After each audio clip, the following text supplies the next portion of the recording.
The Cosmic Briefing, hosted by award-winning author Dr. Allison Brown, opens the door to disclosure, consciousness, galactic history, and humanity's awakening. Hey everyone, and welcome to the Cosmic Briefing. Now, I know that it says in the title, Cosmic Briefing, and sometimes the topics that I talk about here don't seem particularly related to galactics or cosmic stuff or UFOs or disclosure, but I often talk about consciousness, and the reason is because in order to understand those cosmic topics, you really have to have an understanding of consciousness and multidimensionality and past lives and how all of that works, and our energetic body and how we're connected to the divine and all of those sorts of things in order to navigate what's coming with regard to UFOs and disclosure. And so with that in mind, I want to talk about a pet session that I had, because this is one of those consciousness topics that are fascinating and illustrate just how complicated and miraculous, really, and magical consciousness is when we start to parse it out. So this particular dog that we had in a pet session recently was having a great deal of anxiety, and their human said that they were having, the anxiety was amping up. It wasn't getting better. No matter what they were doing, they were trying to comfort the dog and, do everything that they could to control the anxiety and to make it feel more secure, but it wasn't helping. And this anxiety was happening in the house and outside the house. So it wasn't a matter of energies within the house that were causing a problem necessarily. So when I started talking to the dog, one of the first things that I do is I look into past lives, because oftentimes, more often than any trauma in the current life, the trauma has occurred in a past life. And we make the connection immediately, and the dog recognizes the connection, and then we can sever the connection. And so this was what happened in this particular experience. So the dog looks back at one of his past lives, and he says, I was a wolf in a pack of wolves, and there was a tribe of humans who existed nearby, and we were a pack of wolves that were located in the similar area. Now, we didn't go over to the tribe, and the tribe didn't come to us, but we would meet somewhere in the middle, and those humans would feed us.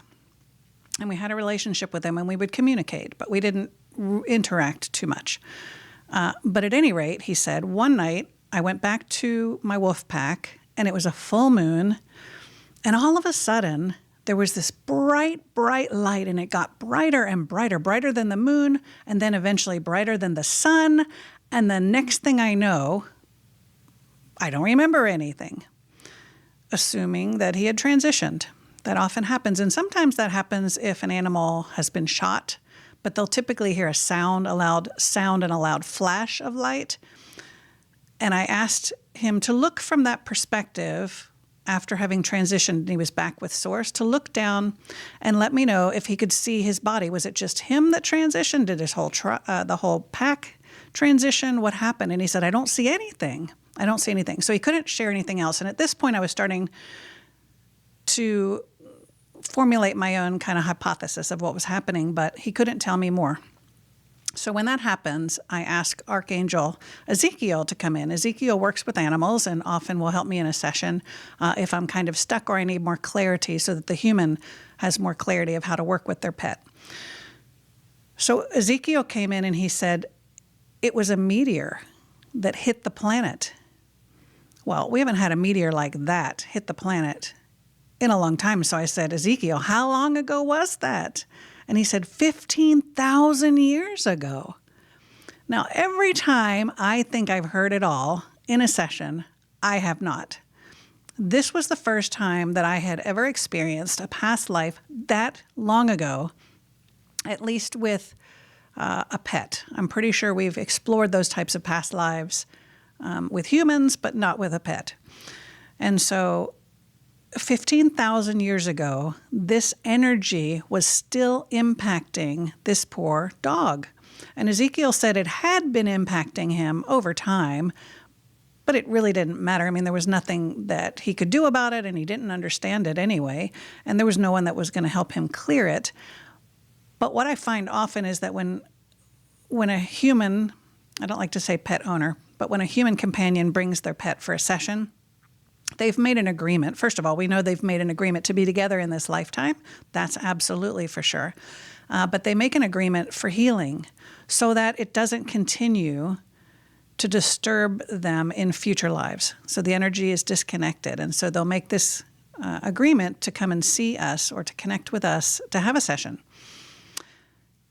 And so I did our normal clearing after I thanked Ezekiel for popping in. I explained, because the animal, the dog, was watching our conversation with Ezekiel. And I asked him, did you hear that? And he didn't quite understand what was going on. So I explained it to the dog. And of course, their human companion is watching. And he said he was shocked. He didn't know that this could bother him. They often don't realize they even have past lives because they're not thinking about that. They're very much day-to-day. Animals are very much day-to-day livers. They live in the day-to-day. They don't dwell on the past. So once you share with them this past and they can see it, then this aha, you can almost see this light bulb pop over their head. Oh, wow, okay. So I asked him if he wanted to do play a game with me, and he said sure.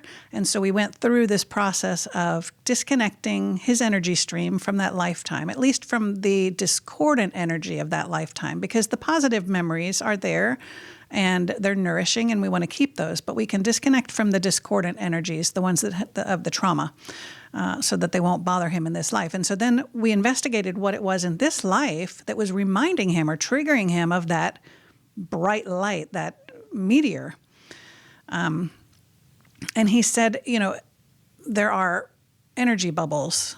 They can see energy, and here we know that they have senses that go far beyond human ability, and so they can see and hear things that we can't. One of those things are the little orbs of energy that float around the house, inside and outside. They're all over the place, and some animals are more sensitive than others, but most of the time they'll pop in here and tell me how much they like to play with them.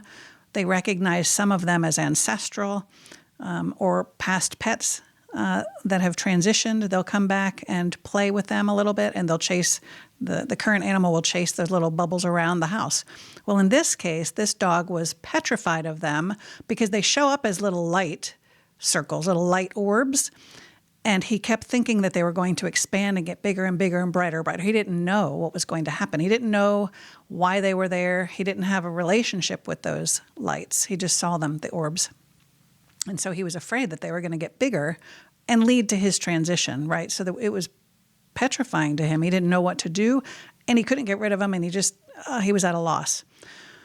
So once we talked about that, and I shared with the human client how they could work with the dog to comfort him even more and to go through this process of reminding him of this session and how we've disconnected, I think his life is going to be much better. And he was shocked. He was excited. He couldn't believe that it was a potential that he could get rid of this anxiety. And so this just shows how, again, complicated but beautifully complicated and magically complicated our lives are with regard to the consciousness aspect of all humans and all animals, and frankly, everything that's on our planet, because everything is consciousness. And everything can be communicated with in this way. And this is why I say that how this relates to the galactic and the cosmic topics is that even with a craft, that inanimate piece of metal, that ship, becomes sentient when the being comes into it and melds its consciousness with the consciousness of that craft. And they become one big consciousness bubble, and that is how the craft is operated. So it is all about consciousness. There is really no such thing as an inanimate object, because all of those objects are made up of energy, of consciousness, and that consciousness can be communicated with in certain circumstances. So it's fascinating to explore this field. I'm curious to know if you've ever heard of anything like this. Do you have experiences in consciousness? If you do, please share those with me. I love that we're all on this journey together, and it's so exciting to explore. I look forward to where we're headed together as one humanity. Until next time.